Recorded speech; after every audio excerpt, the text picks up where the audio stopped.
오늘의 주요 뉴스입니다. 국방부는 코로나19로 연기해왔던 올해 예비군 훈련을 동원과 지역 예비군의 구분 없이 오는 9월부터 축소 시행하기로 했습니다. 예비군 훈련이 축소되는 건 제도가 도입된 1968년 이후 52년 만에 처음입니다. 세계보건기구 WHO는 코로나19가 계절의 영향을 받지 않는다고 밝혔습니다. 현재 피해가 가장 큰 미국과 브라질이 각각 한여름과 겨울로 정반대 날씨라며 코로나19가 호흡기 바이러스긴 하지만 계절성을 띠지는 않는다고 설명했습니다. 필리핀 두테르테 대통령이 중국 시진핑 국가주석에게 전화를 걸어 코로나19 백신 협조를 요청했습니다. 중국과 남중국해 영유권 갈등을 빚고 있는 필리핀이 코로나19 때문에 남중국해를 중국에 양보했다는 분석까지 나오고 있습니다. 코로나19 백신 개발이 가시권에 접어든 가운데 미국 제약업체 모더나가 백신 가격을 2회분 투약 기준 50에서 60달러, 우리 돈 6, 7만 원으로 책정할 것으로 알려졌습니다. 미국 제약사 화이자도 선진국들에겐 코로나19 백신을 미국보다 싸게 팔지 않겠다고 밝혔습니다. 국내 업체의 치료제와 백신 개발도 속도를 내고 있습니다. 최기영 과기정통부 장관은 국회에서 내년 9월에는 우리 기술로 백신 개발이 완료될 수 있을 것으로 내다봤습니다. 오늘 바이오 위클리에서는 코로나19 중화항체 치료제를 개발하는 Y바이오로직스의 박영우 대표이사를 스튜디오로 초대했습니다.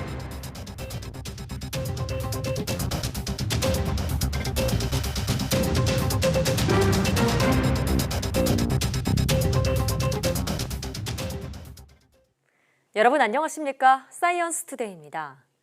국방부가 코로나19로 연기해왔던 올해 예비군 훈련을 오는 9월부터 시작하되 축소해서 시행하기로 했습니다. 예비군 훈련이 축소되는 건 제도가 시행된 1968년 이후 52년 만에 처음입니다. 국방부는 훈련 일정은 동원 예비군 훈련과 지역 훈련의 구분 없이 하루 일정으로 줄이고 사격과 전투기술 과제 등 필수 훈련 과제만 이수하게 하기로 했습니다. 또 예비군 훈련 대상자가 건강 이상을 느끼면 예비군 부대에 전화로만 알려도 훈련이 연기되도록 조치하기로 했습니다. 국방부는 이와 함께 이번처럼 소집 훈련이 제한되는 상황에 대비한 원격 교육 시스템을 준비해 11월부터 12월 말까지 시험 적용하기로 했다고 밝혔습니다. 이라크에서 일하고 있는 우리 노동자 70여 명이 31일 추가 귀국합니다. 중앙재난안전대책본부는 오는 31일 오전 9시 반쯤 이라크에 민간 임시항공편을 보내 우리 노동자 70여 명을 추가로 데려온다고 밝혔습니다. 이번에도 1차 때와 마찬가지로 검역 단계에서 증상 여부를 확인해 증상이 있으면 인천공항에서 진단검사를 받게 됩니다. 증상이 없으면 임시생활시설에서 2주 격리되는 동안 코로나19 검사를 받게 됩니다. 앞서 지난 24일에는 1차로 293명이 귀국했고 이 가운데 77명이 확진돼 치료를 받고 있습니다. 정부는 1차 귀국으로 지역사회 전파는 없었다며 이번 추가 귀국 과정에서도 방역 관리를 철저히 하겠다고 강조했습니다. 코로나19 여파로 직격탄을 맞은 국내 철강업계의 2분기 경영 실적이 속속 공개되고 있습니다. 포스코와 현대제철 모두 영업이익이 지난해보다 큰 폭으로 급감한 가운데 하반기 실적 개선에 사활을 걸고 있습니다. 김태민 기자의 보도입니다. 올해 초 시작된 코로나19 사태의 영향은 기존 주문 생산이 마무리된 2분기부터 본격화했습니다. 자동차, 건설, 조선 등 주요 전방 산업이 나란히 침체에 빠지면서 원료인 철강 수요도 뚝 끊겼기 때문입니다. 그 결과 포스코는 올해 2분기 사상 처음으로 분기 영업적자를 기록하면서 그 충격을 고스란히 떠안았습니다. 원자재 가격 상승과 수요 급감이 겹치는 이중고 속에 생산량과 판매량이 모두 감소했습니다. 업계 2위인 현대제철도 사정은 비슷했습니다. 2분기 영업이익은 지난해 같은 기간과 비교해 94%나 급감했습니다. 그나마 전기로 실적 개선을 통해 가까스로 흑자 전환에 성공하며 한숨을 돌렸지만 마냥 안심할 수만은 없는 상황입니다. 이처럼 유례없는 침체 속에 철강업계는 하반기 실적 개선에 사활을 걸고 있습니다. 포스코는 불확실성에 대비해 생산성이 낮은 포항 1고로를 폐쇄하기로 했고 현대제철도 손실률을 줄이기 위해 일부 품목의 생산 중단을 검토하고 있습니다. 일단 전문가들은 철강 시황이 올해 2분기 바닥을 찍고 서서히 회복세를 보일 것으로 내다봤습니다.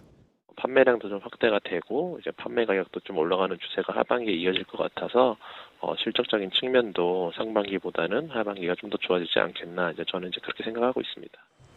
하지만 코로나 여파가 언제까지 이어질지 확실치 않은 데다가 최근 다시 격화하는 미중 갈등 역시 변수로 떠올랐습니다. 이에 따라 불확실성에 대비한 철강업계의 유동성 확보와 사업 개편 움직임은 당분간 계속 이어질 전망입니다. YTN 김태민입니다. 다음 달 3일부터 러시아에서 출항하는 선박의 선원에 대해 출항 48시간 이내에 발급받은 PCR 음성 확인서 제출이 의무화됩니다. 중앙재난안전대책본부는 부산항에 입학한 러시아 선박에서 코로나19 확진자가 대규모로 발생한 것과 관련해 국내 입항 선박에 대한 방역 관리를 더욱 강화하기로 했습니다. 이와 함께 선박 수리업의 경우 무전기 활용 등을 통해 선박 측 관계자와 접촉을 최소화하고 관계기관 합동으로 현장 점검도 지속적으로 실시하기로 했습니다. 올해 하반기에는 컨테이너 화물선 등 3만 8천여 척의 선박이 해외에서 입항할 것으로 전망되고 있습니다. 특히 국내 근로자와 접촉이 있을 수 있는 원양 냉동선 1,500척과 선박 수리 목적의 600여 척 등이 포함돼 있어 입항 선박에 대한 방역 관리가 한층 중요해지고 있습니다. 정부가 입국 외국인의 임시생활시설 무단 이탈을 막기 위해 시설 외곽에 대한 경찰 순찰을 강화하고 CCTV 설치를 확대하는 등 관리 감독을 강화하기로 했습니다. 최근 경기도 김포 임시생활시설에서 베트남인 3명이 격리 기간을 일주일 남겨두고 탈출하는 사건이 발생하자 재발 방지 대책 마련에 나선 것입니다. 단기 체류 외국인 등 국내 주거지가 없어 자가 격리가 어려운 외국인들은 정부와 지방자치단체가 운영하는 임시생활시설에서 14일 동안 지내야 합니다. 현재 임시생활시설에는 경찰 인력이 배치돼 있고 CCTV로 내부 상황도 모니터링하고 있습니다. 취업 기간이 만료됐지만 코로나19로 귀국이 어려운 외국인 근로자가 3개월에 한해 임시 체류 자격으로 계절 근로 등에 취업할 수 있게 됐습니다. 중앙재난안전대책본부는 외국인 근로자 중 한시적 체류 기간 연장 대상자에 대해 1회 3개월에 한해 임시 체류 자격으로 변경해 계절 근로 등에 취업할 수 있도록 허용하는 방안을 추진하기로 했습니다. 이는 이미 입국해 코로나19의 위험이 없다고 검증된 해외 근로 인력을 활용해 일손이 부족한 농촌 등의 수요를 충족하고 새로운 해외 인력 유입의 필요성을 낮추기 위한 것입니다. 수도권 방역 조치가 완화되면서 지난주부터 도서관과 박물관 등도 차례로 문을 열기 시작했습니다. 여름방학을 맞아 가볼 만한 곳이 생긴 학생들과 학부모들이 제일 반길 만한 소식인데요. 2달 만에 문을 다시 연 공공도서관도 첫날부터 아이들로 북적였습니다. 엄윤주 기자가 다녀왔습니다. 경기도 성남에 있는 공공도서관. 2달여 만에 운영을 재개한다는 소식을 들은 이용객들로 아침부터 북적입니다. 발열 체크는 기본, 개인정보가 담긴 QR코드로 신원 조회가 완료되어야만 입장이 가능합니다. 이제부터 이용객들은 도서관에 직접 방문해 책을 보고 빌릴 수 있습니다. 하지만 이곳에 머무르면서 책을 읽을 수는 없습니다. 이용객들 간 접촉을 최소화하기 위해 휴게실과 구내식당도 문을 닫았습니다. 그래도 여름방학을 맞아 보고 싶던 책을 실컷 볼 수 있을 거란 생각에 학생들은 기쁜 마음을 감추지 못했습니다. 오랜만에 도서관에 와서 제일 좋아하는 책인 삼국지를 봐서 제일 좋았어요. 5권 이상이요. 공부할 곳을 찾아 카페를 전전하던 대학생도 감염 걱정 없이 공부할 수 있어 안심된다는 반응입니다. 집에서 하거나 카페에서 하면은 집중이 잘 안 되는데 여기서 하게 되면 아무래도 카페보다 더 사회적 거리두기나 방역이 더 철저한 것 같아서 더 안심이 되고 그런 점이 좋습니다. 주민센터에서 운영하는 작은 도서관에도 오래간만에 활기가 돕니다. 아이들은 집에서 못 보는 책을 원 없이 봐서 좋고 집에 있어서 마법천자문 같은 만화책을 못 봤는데 와서 만화책 같은 거 볼 수 있으니까 좋아요. 학부모들은 아이가 책을 읽는 것을 보는 것만으로도 흐뭇합니다. 그동안에 집에서 읽는 책이 한계가 있었는데 오랜만에 다시 문을 열어가지고 도서관에 나와서 이것저것 보니까 아이도 더 좋아하고 다양한 책을 접할 수 있어서 좋은 것 같아요. 국내 코로나19 지역 감염 추세가 점차 안정세를 보이는 가운데 주민들은 오랜만에 다시 찾아온 작은 일상이 반갑기만 합니다. 도서관 많이 와주세요. YTN 엄윤주입니다. 이은혜 부총리 겸 교육부 장관이 코로나19 이후 학교 현장의 자율성과 독창성을 존중하는 분권화 등 교육혁신 방향을 고민하고 있다고 말했습니다. 유 부총리는 인천시 남동구 인천교육정보센터에서 열린 포스트 코로나 교육 대전환을 위한 3차 권역별 포럼에서 이같이 밝혔습니다. 유 부총리는 또 학생들의 선택권을 넓힐 수 있도록 교육과정 운영의 다양성이 보장돼야 한다고 강조했습니다. 아울러 고교 학점제를 반영한 대입체제와 미래형 평가 방식을 제대로 마련하고 지금까지와 다르게 교사 자율성과 전문성을 보장할 수 있도록 지원하는 체제가 필요하다고 덧붙였습니다. 일명 인공태양으로 불리던 국제 핵융합 실험로가 본격적인 장치 조립에 돌입합니다. 한국과 미국, EU 등 7개 나라가 참여했는데요. 특히 우리나라는 K-스타 개발 경험이 있어 조립과 실제 운영 등에서 중요한 역할을 할 것으로 기대됩니다. 이혜리 기자의 보도입니다. 180만 제곱미터의 부지 위에 거대한 건물이 우뚝 자리 잡았습니다. 바닷물 속에 들어있는 중수소와 리튬에서 얻은 삼중수소가 합쳐지면서 막대한 에너지를 생산하는 국제 핵융합 실험로 이터의 핵심 시설이 들어설 공간입니다. 2007년부터 건설을 시작한 이터가 드디어 장치를 조립하기 위한 준비를 끝마쳤습니다. Fusion energy is a gift of gods. Today is an historical moment. 이터의 시험 운영에는 한국을 포함한 미국, EU, 일본 등 7개 회원국이 참여합니다. 특히 한국은 이터와 같은 방식의 핵융합 장치 K-스타를 개발한 경험을 바탕으로 이터 운영에 핵심적인 역할을 할 것으로 기대됩니다. 과학으로 세계와 함께하고 있어 매우 자랑스럽습니다. 핵심 품목을 만들어 우리의 길에 한 걸음 더 가까이 다가갈 수 있게 되어 한국 국민도 매우 기쁘게 생각하고 있습니다. 이번 조립 착수 준비 과정에서도 한국은 밀리미터 단위의 정확도를 보이는 이터 전용 조립 장비를 조달한 것은 물론 조립 첫 순서인 핵심 부품을 성공적으로 현지에 보내면서 제 몫을 톡톡히 해냈습니다. 핵심 부품들을 잘 만들어서 잘 납품을 해서 준비를 했기 때문에 오늘 이 행사가 가능해졌습니다. 우리나라가 거기에 80% 이상의 역할을 했다 이렇게 이해를 하셔도 괜찮습니다. 핵융합 발전은 연료가 무한하고 방사성 폐기물 등이 없어 꿈의 에너지원으로 불리지만 기술적인 문제로 가능성엔 논란이 있었습니다. 하지만 이터 장치가 2025년 완성돼 10여 년간 실증 실험을 거치면 핵융합 상용화에 대한 최종 해답을 구할 수 있을 것으로 전망됩니다. YTN 사이언스 이혜리입니다.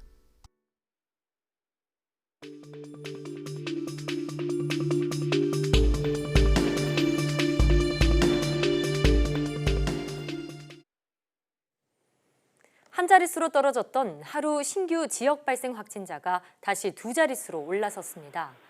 러시아 선박발 3차 감염 사례와 지인 모임을 통한 집단 감염이 발생하는 등 여전히 마음을 놓을 수 없는 상황인데요.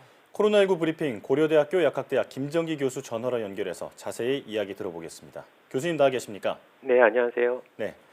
27일과 28일 이틀 동안 한 자릿수로 떨어졌던 지역 감염 환자가 다시 증가해서 29일 0시 기준으로 14명을 기록했습니다. 현재 상황부터 진단해 주시죠.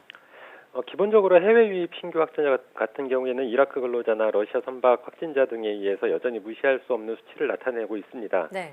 다만 국내의 경우에는 좀 상황이 좀 다른데 국내 지역사회 신규 확진자 수는 말씀하신 것처럼 최근 이틀 동안 한 자릿수를 나타내다가 어제 14명 두 자릿수로 다시 올라섰거든요. 근데 이러한 등락은 앞으로도 계속 나타날 것이라고 생각을 하고 있습니다. 근데 무엇보다 중요한 거는 이제 그러니까 등락보다는 전체적인 경향성과 이런 확진자가 방역망 내에서 발생하고 있는지 이런 것들을 종합적으로 검토를 해봐야 되는데 종합적으로 봤을 때는 과거보다는 확실히 안정세를 보이고 있습니다. 네, 하지만 해외 사례에서도 볼 수 있는 것처럼 감염력이 높은 코로나19의 어떤 바이러스 특성상 언제든지 조건만 맞으면 큰 폭으로 증가할 가능성이 있거든요. 그래서 코로나19가 종식될 때까지는 여전히 철저한 방역을 유지할 필요가 있다. 특히나 다가오는 여름 휴가철에 코로나19가 재확산하지 않도록 대비를 해야 된다 이렇게 생각을 하고 있습니다. 현재는 안정세를 보이고 있긴 하지만 언제든 큰 폭으로 증가할 수 있다 말씀하셨는데요. 서울 송파구 지인 모임과 관련해서 확진자가 나오는 등 소규모 모임을 통한 집단 감염이 끊이질 않고 있습니다. 그 원인과 함께 이러한 소규모 감염을 막기 위한 대책을 제시해 주신다면요? 백신이나 치료제가 없는 상황에서 코로나19 감염을 차단할 수 있는 가장 효과적인 방법이 잘 아시는 것처럼 마스크 착용인데요. 예.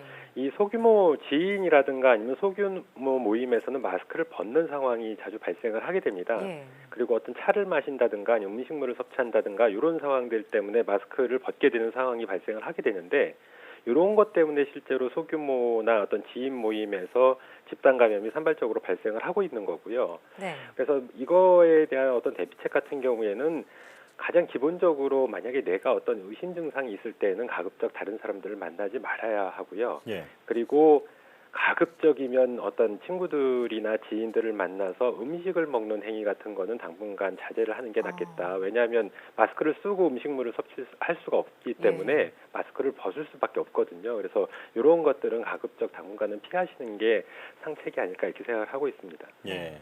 역시 거리 두기가 가장 중요하다는 생각이 듭니다.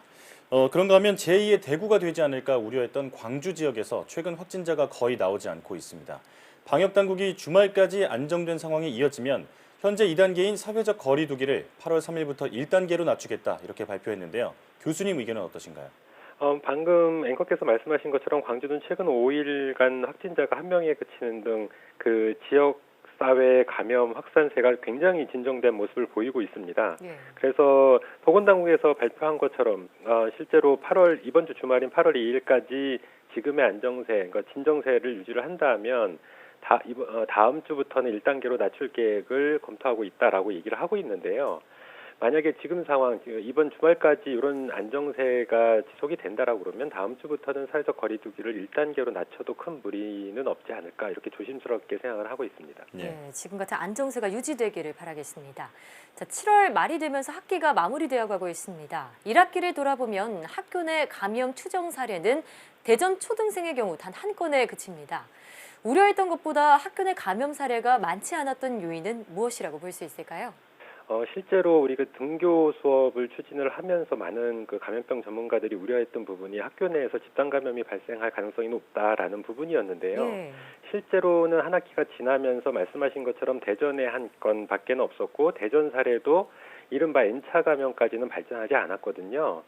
예. 이러한 가장 중요한 이유 중에 하나는 앞서 말씀드린 것처럼 백신이 없는 상황에서 코로나19를 차단할 수 있는 유일한 방법이 마스크 착용인데 여기 포함해서 또 개인 방역 수칙 준수가 중요하거든요. 근데 실제로 마스크 착용이나 아니면 학급 정원의 3분의 1에서 3분의 2까지만 등교 수업을 진행하는 등 그렇다 보니까 격주로 실제로는 등교를 하게 됐는데 각 학교마다 이러한 부분에 대한 어떤 대처나 이런 것들이 잘 이루어지지 않았나. 그래서 실제로는 큰 폭의 어떤 집단 감염이 발생하지 않았나 이렇게 생각을 하고 있습니다. 예. 자, 그렇다면 자연스럽게 2학기는 어떻게 운영될 것인지 논의되고 있습니다. 2학기에도 지금처럼 온라인 수업과 격주 등교 조치가 유지돼야 한다 이렇게 보십니까? 이 부분은 실제로 이제 교육부에서 조만간 발표를 할 거라고 생각을 하고 있는데 아무래도 코로나19가 올 하반기에도 지금의 상황을 유지할 거라고 보고 있습니다. 그러니까 해외 사정도 마찬가지고 국내 상황도 마찬가지고요.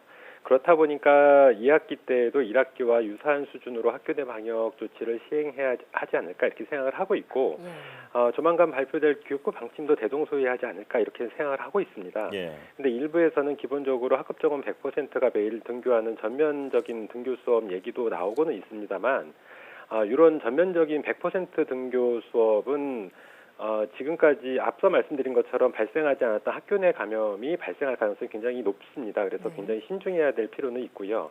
다만 수도권이나 광주 지역에서 지금 시행하고 있는 것처럼 등교 인원의 3분의 1 조치 같은 경우에는 2학기 때는 상황을 좀 지켜봐야 되겠지만 크게 이제 다른 지자체처럼 완화되지 않을까 이런 생각은 가지고 있습니다. 네, 학교 내 방역 고삐를 앞으로도 늦추지 말아야겠습니다.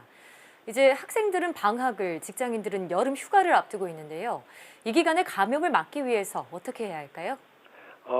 특히나 방학 동안에 학생들 같은 경우에는 그동안 많이 문제가 됐던 어떤 동전 노래방이라든가 이런 부분들에 아니면은 PC방이라든가 이런 방문을 가급적 하지 말아야 됩니다. 그래서 이런 부분을 가게 되면 실제로 또 다른 집단 감염이 또 산발적으로 발생할 가능성이 있기 때문에 이런 부분들을 부모님들께서 철저히 좀 관리를 좀 해주셔야 될 것 같고요. 네. 여름철 휴가 문제 같은 경우에는 코로나19가 현재 진행형이다 보니까 그리고 현재 우려하고 있는 가장 어떤 변수 중에 하나가 여름철 휴가철이거든요. 예. 그렇다 보니까 아무래도 여름 휴가철 기간에는 지금 우리가 해왔던 대로 마스크 착용을 포함한 개인 방역 준수가 필요할 것 같고 가급적이면 이번 여름 같은 경우에는 휴가를 집에서 또는 사회적 거리가 충분히 가능한 어떤 한적한 곳에서 보내시는 게 바람직하지 않을까 이렇게 생각하고 있습니다. 예, 이 방학과 휴가철에도 방심하면 안 되겠습니다. 자, 그리고 세계보건기구 WHO가 코로나19가 계절을 타지 않는다고 강조했습니다. 모든 계절을 좋아하는 신종이라는 말도 했는데 이게 어떤 의미인지 설명해 주시죠. 이 부분은 현지 시간으로 어제 28일 그 해리스 WHO 대변인이 유엔 제네바 사무소 정례 화상 브리핑에서 얘기한 부분인데요. 코로나19 바이러스가 계절의 영향을 타지 않는다라고 얘기를 했습니다. 그러면서 대표적인 사례로 미국과 브라질을 들었는데 북반구에 위치한 미국 같은 경우에는 현재 우리나라와 마찬가지로 여름이지만 남반구에 위치한 브라질은 현재 겨울이거든요. 예. 근데 이 두 나라를 비교를 해보면 현재 전 세계에서 가장 큰 폭의 확산세와 그리고 가장 많은 일일 신규 확진자가 발생하고 있는 나라들입니다. 이렇다 보니까 계절이 정반대여도 확산세는 대표적으로 두 나라가 크게 유지를 하고 있다. 이런 부분 때문에 발표를 한 건데 실제로 이 계절의 영향을 받는다 안 받는다 부분은 제가 코로나19 브리핑에서 여러 번도 말씀드린 적이 있는데요. 예. 기본적으로 호흡기 바이러스는 계절의 영향을 받습니다. 예. 받는데 코로나19처럼 팬데믹 상황, 다시 얘기하면 많은 사람들이 감염돼 있을 때에는 상대적으로 영향을 받아도 덜 받는다라고 생각을 하시면 될 것 같고요. 특히나 미국이나 브라질처럼 신규 확진자가 1만 명을 넘는 상황, 실제로 브라질은 한 3만 명, 미국 5만 명 수준을 보이고 있는데요. 이러한 상황들이 계절의 영향을 바이러스가 계절의 영향을 받는 게 확산세에 가려져서 마치 안 받는 것처럼 보일 수도 있고 네. 받아도 거의 미비하게 받는다 이렇게 보시면 될 것 같습니다. 그러니까 기본적으로는 호흡기 바이러스는 받긴 받습니다만 많은 사람들, 즉 숙주가 많은 경우에는 상대적으로 굉장히 덜 받는다 이렇게 보시면 될 것 같습니다. 예. 계절보다 더 위험한 것은 확진자와의 밀접 접촉이다 이런 생각이 듭니다. 언제 어디서든 사회적 거리 두기와 손 씻기 또 마스크 착용을 철저히 해야겠습니다. 지금까지 고려대학교 약학대학 김정기 교수와 함께했습니다. 교수님 오늘 말씀 고맙습니다. 네, 감사합니다.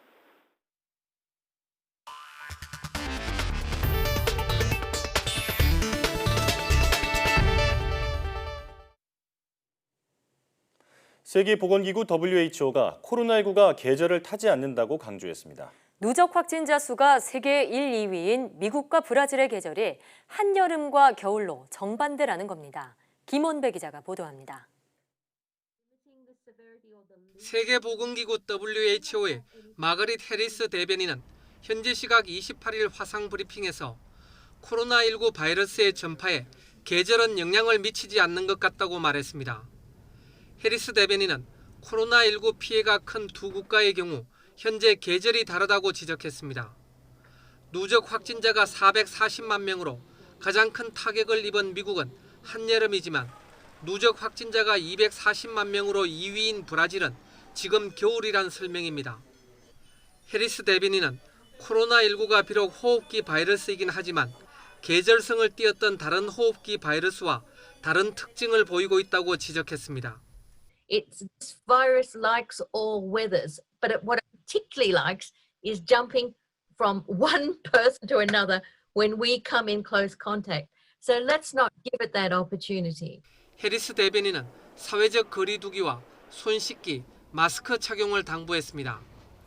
이런 가운데 독일 보건당국이 실외에서도 상대방과 1.5m 거리를 유지할 수 없으면 마스크를 쓸 것을 추천한다고 밝혔습니다. 독일은 상점과 대중교통에서의 마스크 착용 의무화를 유지하고 있지만 실외 착용에 대해서는 특별히 권고하지 않아 왔습니다.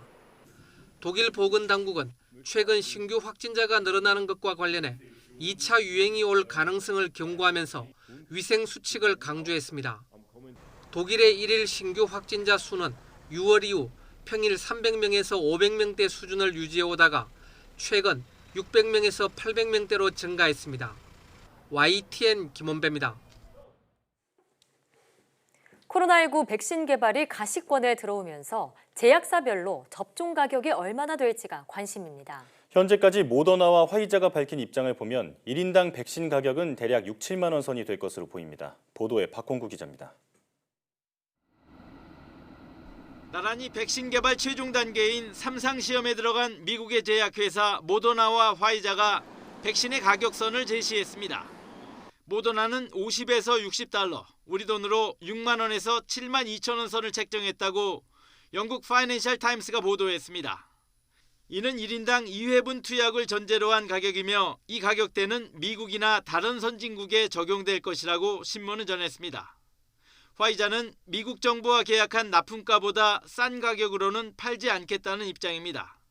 미국 정부와 이렇게 투여분을 19억 5천만 달러에 공급하기로 계약한 만큼 1인당 2회분 접종 비용은 39달러, 우리 돈 약 4만 7천 원 이상이 될 것으로 보입니다. 화이자 측은 현재 유럽연합과 공급 계약과 관련해 협상을 진행하고 있다고 밝혔습니다.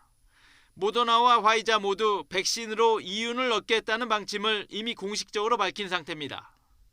반면 코로나19 백신 개발에 가장 앞선 것으로 평가받는 영국 제약회사 아스트라제네카는 백신 판매로 이윤을 남기지 않겠다는 입장이어서 가격이 보다 저렴할 것으로 보입니다. 미국 정부와 3억 명분 공급 계약을 체결했는데 병당 백신 가격은 5천 원 안팎인 것으로 알려졌습니다. 미국의 존슨앤존슨도 백신 판매로 이윤을 남기지 않겠다고 공언한 바 있지만 아직 가격 수준은 공개되지 않았습니다. 백신 공급을 주도할 세계 백신 면역 연합은 백신 가격이 아직 정해지지 않았다면서도 최대 40달러로 보고 있는데 부국과 빈국 사이에 가격 차이를 두는 방안을 고려하고 있다고 밝혔습니다. YTN 박홍구입니다. 도널드 트럼프 미국 대통령이 또다시 코로나19 치료제로 하이드록시클로로퀸을 거론하며 효과가 있다는 주장을 내놨습니다. 트럼프 대통령은 현지 시간 28일 브리핑에서 하이드록시클로로퀸의 효과와 관련해 많은 의사들이 매우 성공적이라고 생각한다며 자신도 항생제 등과 함께 복용했다고 말했습니다. 그러면서 어떤 사람들은 좋지 않다고 생각하지만 자신은 14일간 복용했으며 초기에 효과가 있는 것으로 생각하게 됐다고 덧붙였습니다. 하지만 하이드록시클로로퀸에 대해 미 FDA는 효과가 없는 것으로 결론 내리고 이미 지난달 중순 긴급 사용을 취소한 바 있습니다. 남중국해 영유권을 두고 중국과 갈등을 빚고 있던 필리핀이 중국 시진핑 국가주석에 코로나19 백신을 요청하면서 남중국해를 양보하는 모양새를 보였습니다. 아시아의 트럼프로 불릴 정도로 거침없기로 정평이 난 두테르테 필리핀 대통령이 코로나 백신을 받으려고 남중국해를 중국에 내주는 굴종을 선택했다는 평가가 나오고 있습니다. 박철원 기자가 보도합니다. 중국 남부와 필리핀, 인도네시아, 베트남 등으로 둘러싸인 남중국해. 중국이 남중국해에 인공섬을 조성해 군사 목적의 시설들을 설치하면서 주변국, 특히 필리핀과 영유권 갈등을 빚어왔습니다. 이런 가운데 거침없는 언사로 아시아의 트럼프라는 별명을 가진 두테르테 필리핀 대통령이 뜻밖의 발언을 내놓아 주목을 끌었습니다. 국회 국정연설에 나선 두테르테 대통령이 최근 중국의 시진핑 주석에게 전화를 걸어 필리핀의 코로나19 백신 구매에 협조해 줄 것을 요청했다고 밝혔습니다. 그러면서 영유권 등을 놓고 갈등을 빚고 있는 남중국해 문제에 대해 중국의 소유를 인정하는 유화적인 태도를 보였습니다. We have to go to war. And I cannot afford it. Maybe some other president can, but I cannot. 중국 정부도 남중국해를 둘러싼 미중 갈등 국면에서 두테르테 대통령의 뜻밖의 친중 행보에 호의적인 반응을 보였습니다. 愿同菲方继续通过双边友好协商，妥善处理海上争议，共同维护南海和整个地区的和平稳定。 일각에서는 코로나 백신을 받으려고 필리핀이 분쟁 해역을 중국에 내주는 굴종을 선택했다는 평가도 나오고 있습니다. 이런 가운데 호주를 방문한 마이크 폼페이오 미 국무장관은 남중국해 내 법의 지배를 분명히 하기 위해 지역 파트너들과의 협력을 강조했습니다. YTN 박철원입니다. 브라질에서 코로나19 대응을 현장 지휘하는 시장들이 잇따라 쓰러지고 있습니다. 현지 시각 28일 브라질 언론에 따르면 코로나19 사태가 본격화한 이후 지금까지 8개 주에서 9명의 시장이 사망한 것으로 확인됐습니다. 지난 3월 27일 북동부 피아우이주 상주제 두 지비누시의 시장이 첫 사망자였고 가장 최근에는 지난 26일 중서부 마투그로스주 아우타 타콰라시의 시장이 숨졌습니다. 주지사와 마찬가지로 시장은 사회적 격리를 포함해 코로나19 대응 관련 조치를 시행할 수 있는 권한을 갖고 있다는 점에서 코로나19 대응에 차질이 빚어질 가능성이 있다고 브라질 언론은 전했습니다. 주지사들 중에서도 코로나19 확진자가 연이어 나오고 있습니다. 전국 27명의 주지사 가운데 지금까지 8명이 확진 판정을 받았지만 사망자는 없습니다.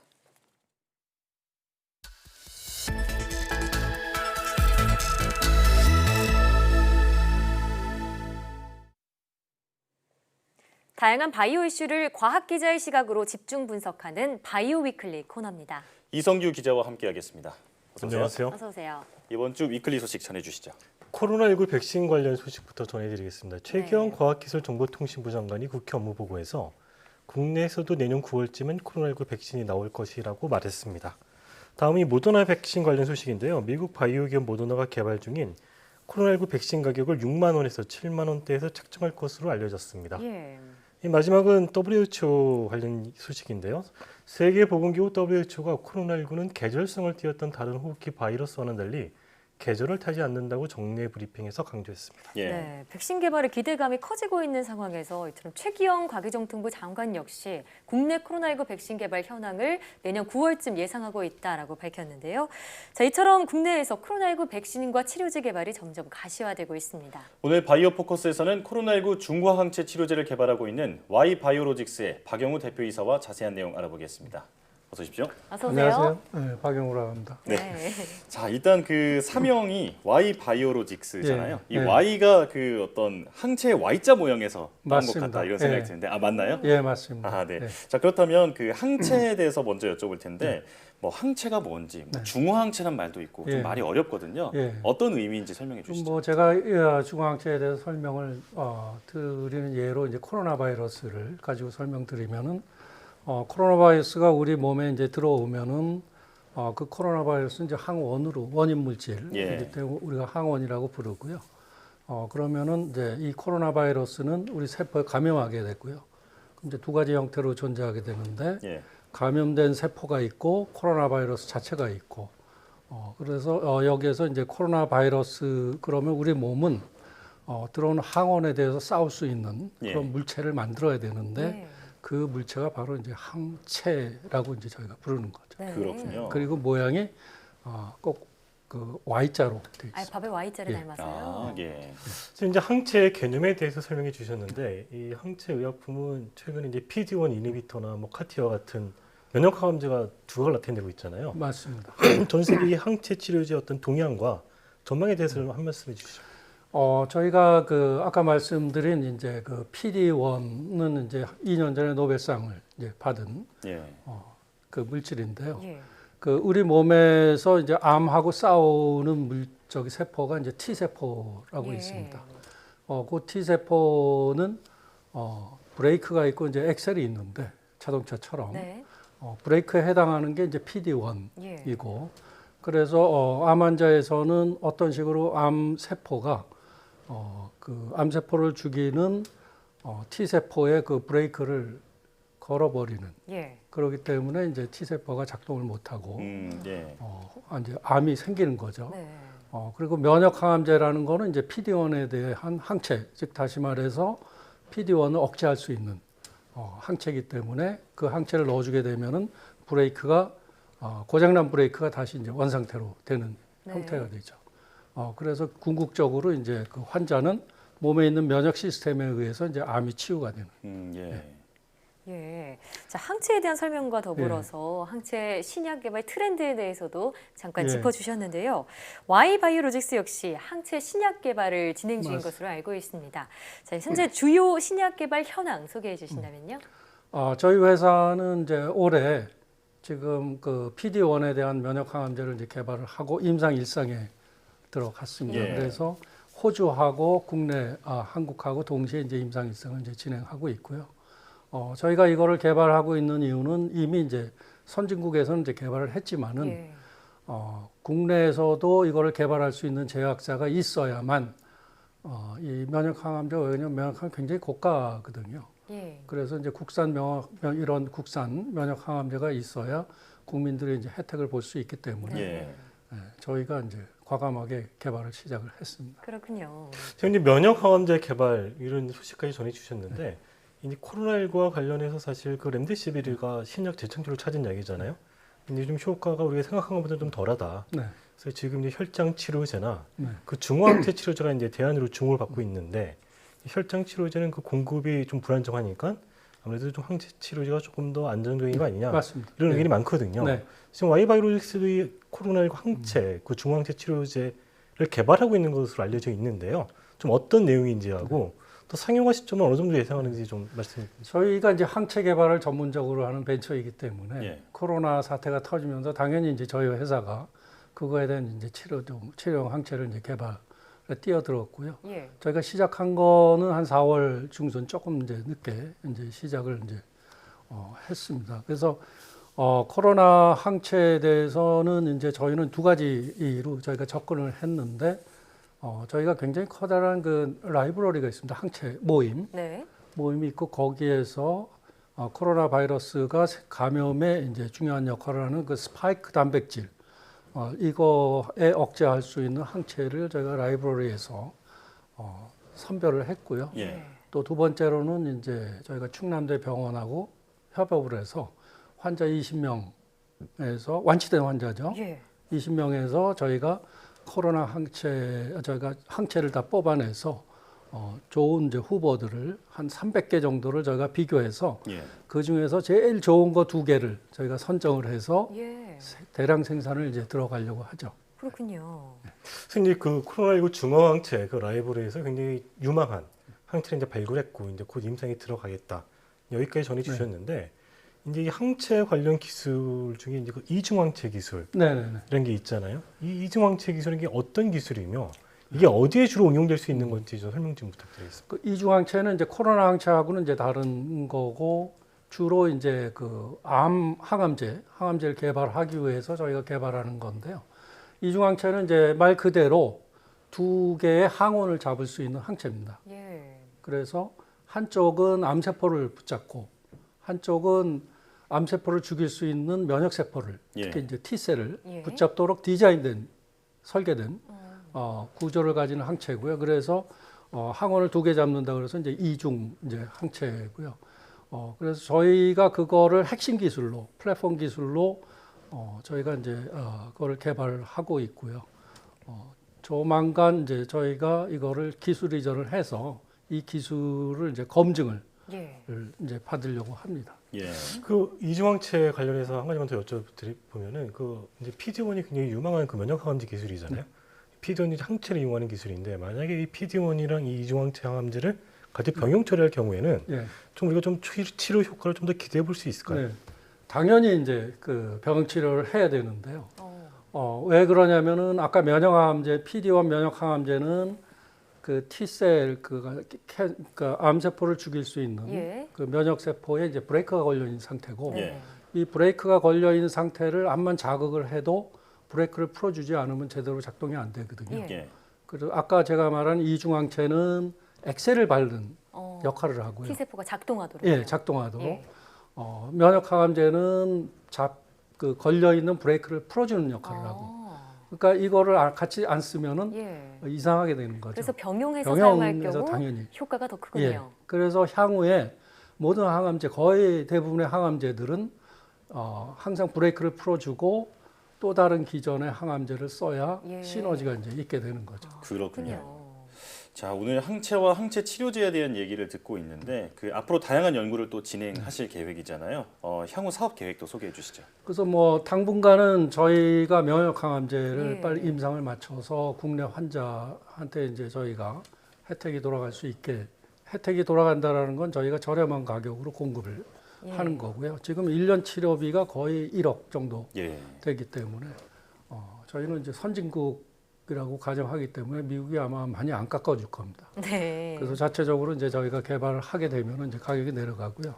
두 번째는 저희가 빨리 이제 코로나 항체를 빨리 개발을 해서 임상을 통해서 국민들한테 이제 혜택이 들어갈 수 있도록 그게 이제 단기적 목표가 예. 자, 암은 물론 코로나19 정복에도 네. 나설 수 있는 신약 개발 소식 네. 기대하겠습니다. 네. 네, 지금까지 Y바이오로직스의 박영우 대표이사 또 이성규 기자와 함께했습니다. 오늘 말씀 고맙습니다. 네, 감사합니다.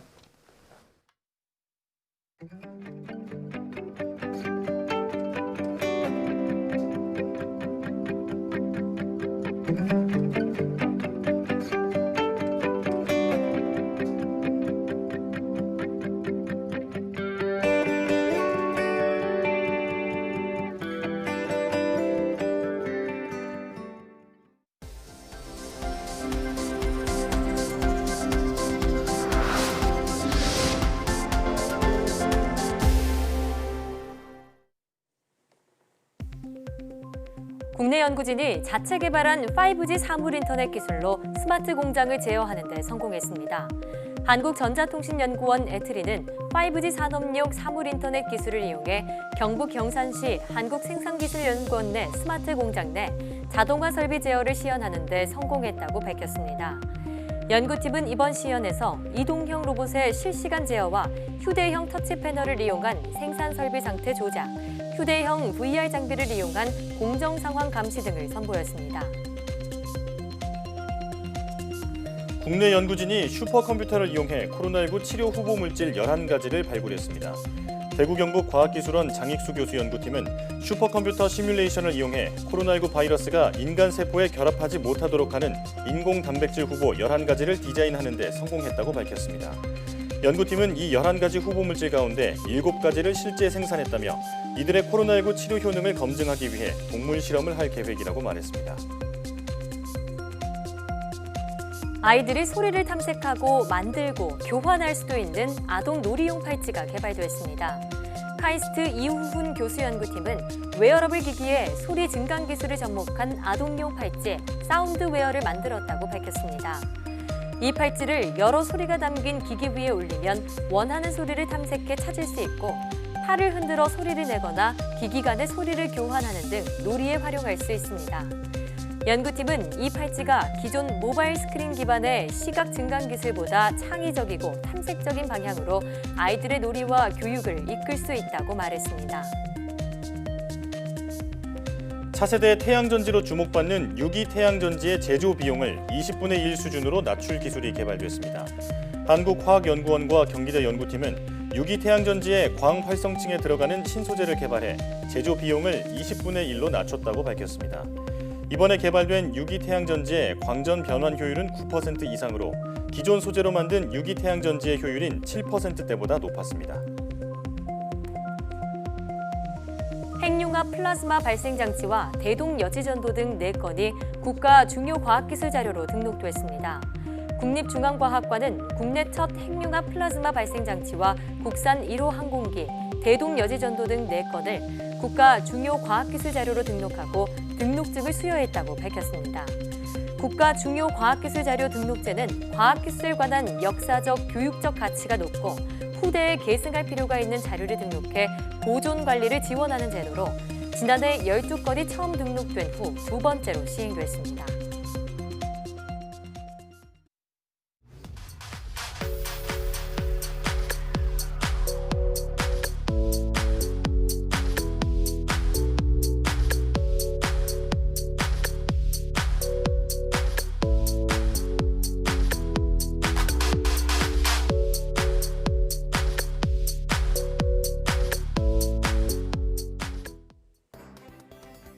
핵융합 발전은 연료가 무한하고 방사성 폐기물 등이 없어 꿈의 에너지원으로 불립니다.